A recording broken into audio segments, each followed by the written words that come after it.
Déménagez en toute sérénité avec AGS, spécialiste du déménagement en Outre-mer. Numéro 1 dans les DOM-TOM, AGS offre des services de qualité. AGS expédie tous vos colis, conteneurs personnalisés ou partagés à des prix compétitifs et prend en charge le transport de votre véhicule depuis sa propre plateforme jusqu'à sa destination. AGS s'occupe de toute la documentation douanière. AGS, le meilleur conseil et le meilleur prix. Demandez votre devis gratuit sur notre site ags-déménagement.com. ags-déménagement.com.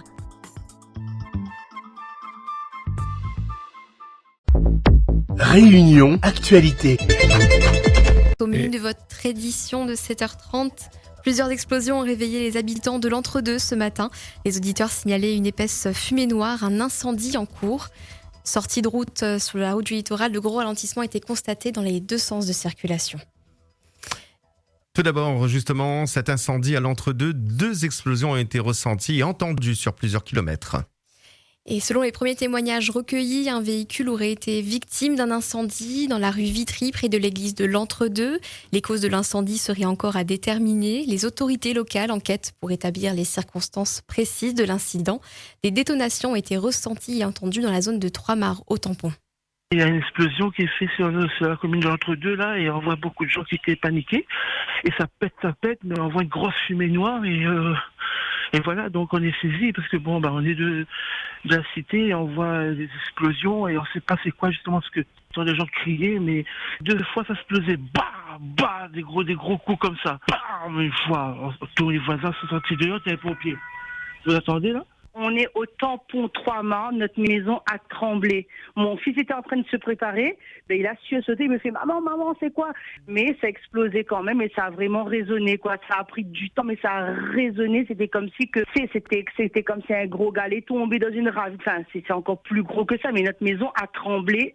Je suis en face de la fumée. J'habite à l'Entre-deux, juste à hauteur du cimetière de l'Entre-deux.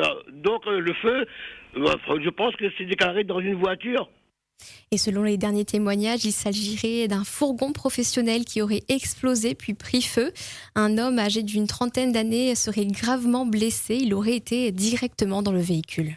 Sortie de route sur la route du littoral en direction de Saint-Paul, où une voiture serait en travers de la voie de droite juste avant d'arriver à la possession. Il n'y aurait pas eu de blessés, mais beaucoup de dégâts matériels.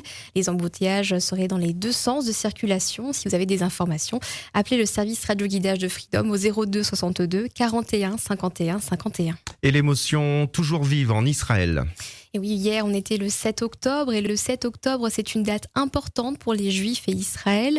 Il y a 1 an, le peuple d'Israël a été victime d'une terrible attaque. Nous avons demandé à Marc Obadia, le président de la communauté juive de la Réunion, ce qu'évoque pour lui le 7 octobre. Marc Obadia, au micro de Christophe Damour.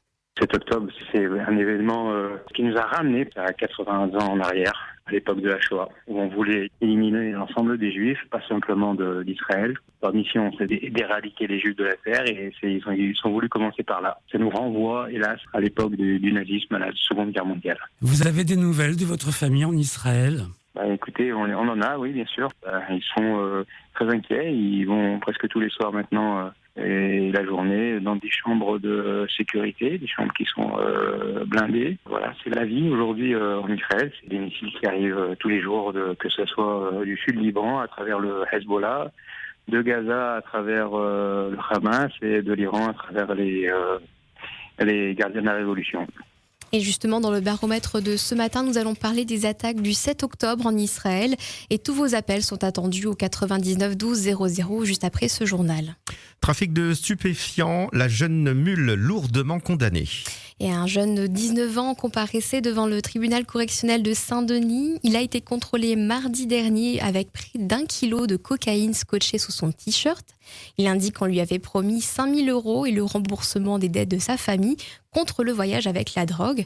La sentence est lourde pour ce jeune homme, 4 ans de prison et une interdiction de séjour pendant 5 ans à La Réunion. La semaine des addictions a débuté hier à Saint-Denis. Et oui, on parle de drogue juste avant, mais il y aura différentes actions, surtout auprès des jeunes, des actions qui visent à aborder différents comportements addictifs et des conduites à risque. Il faut provoquer une prise de conscience chez les populations, puisque les addictions sont partout autour de nous, avec ou sans substance.